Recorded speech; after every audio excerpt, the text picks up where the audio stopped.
कहानी की चलो घरे हो लागल दही में रगड़े हो नीचे से ऊपर ले लो सबले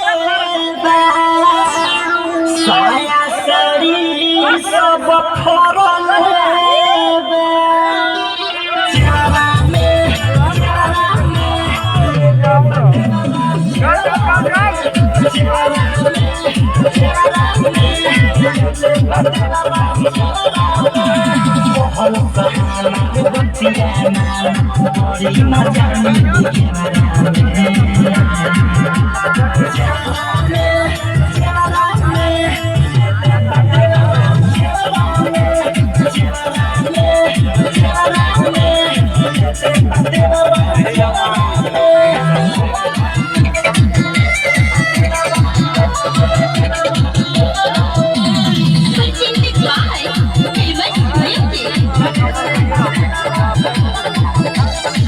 सुंदर शिव को मिला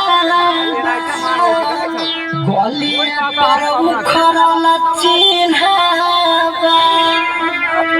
देवानंद बात बसाच हो